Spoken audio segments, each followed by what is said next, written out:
Now let's get into your reading and see what's going on here.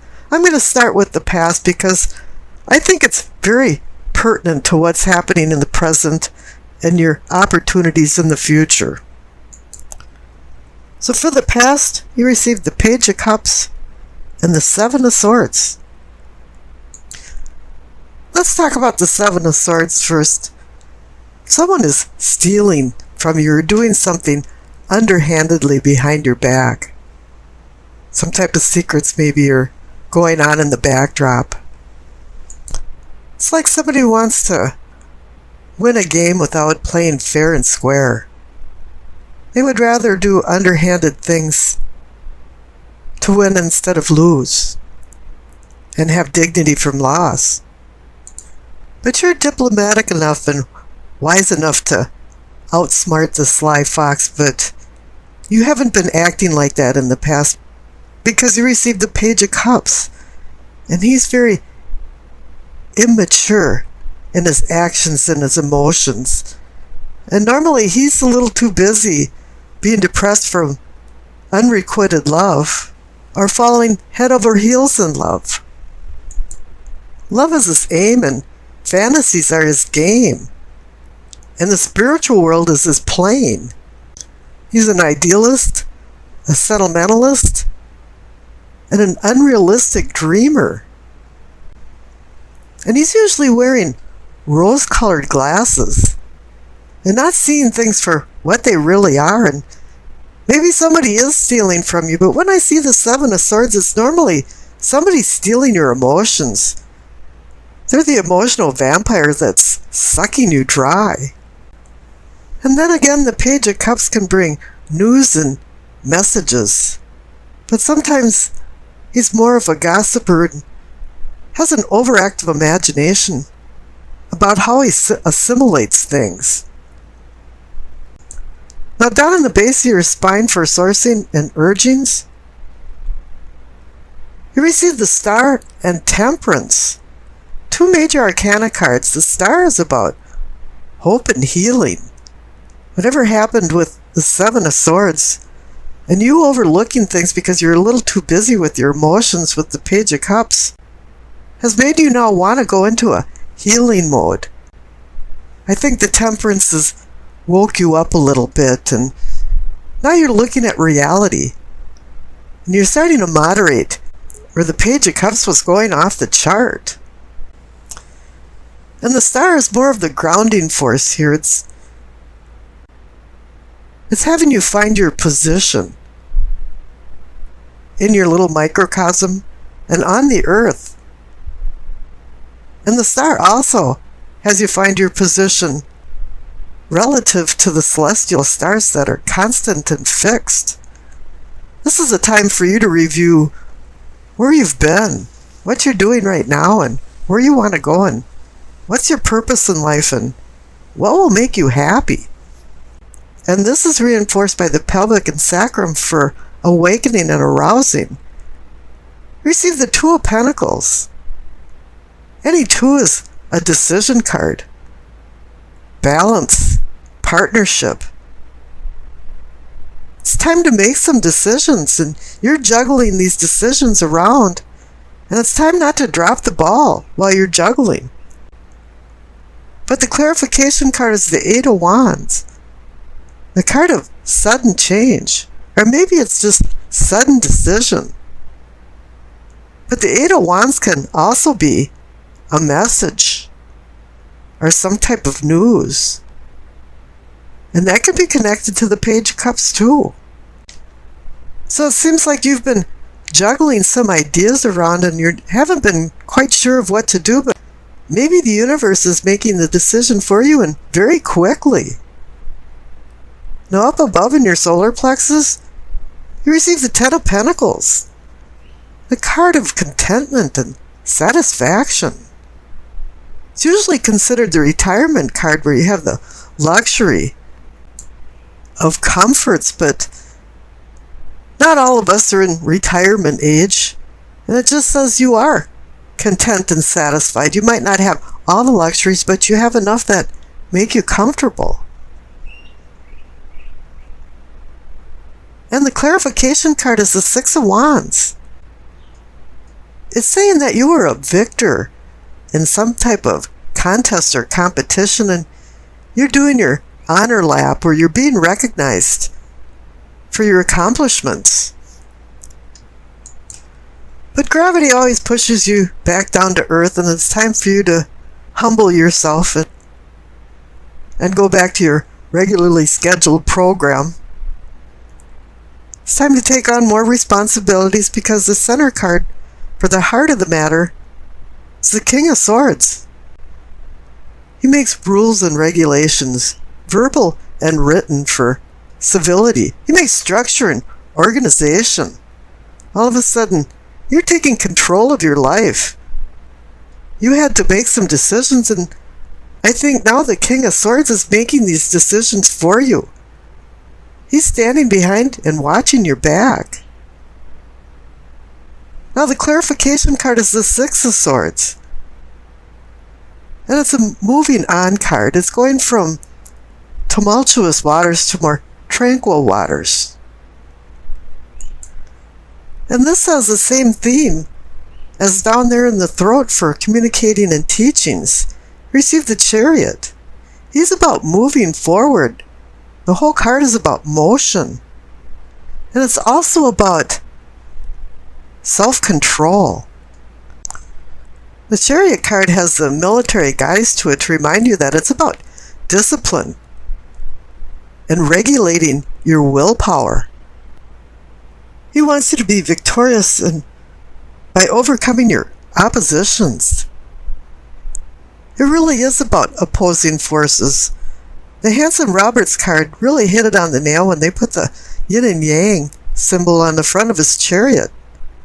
So it wants to remind you to have self-control versus lack of control. Don't get drawn into the Dr. Jekyll and Mr. Hyde syndrome, because all it's going to do is hinder your progress. But I don't know if that's the problem here, because the clarification card is the Nine of Cups, the wish card. And it's been coming up so often, and it's made me want to say, curiosity killed the cat. And everybody forgets the second line. And satisfaction brought him back. And the Nine of Cups is about satisfaction, contentment, happiness. And this contentment is reinforced by the card up in the third eye for seeing and envisioning as the Empress. She's the Mother Earth, the Alamata, the nourishing mother of all, and symbolizes fertility and creation, love. She's telling you to cultivate your conscious ideas and enjoy what the material world has to offer. But before you do that, you have to go with the clarification card of the Hermit. He's indicating that you have a desire for change in your unconscious inner self before you start enjoying the conscious fore self. It's time for you to go on a soul journey of self-discovery. You're seeking guidance from his staff and wisdom from the light in his lamp for enlightenment. The funny thing is, at the end of your hermit journey, you realize that you knew the answers all along to the questions that you were asking. Now up above in the crown, you receive the Queen of Pentacles.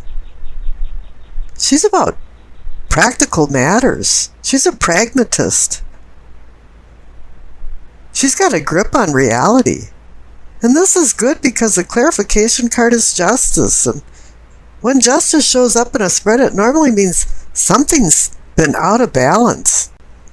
Now with the Queen's practical stature, she's the one that can put things back into balance and into equilibrium.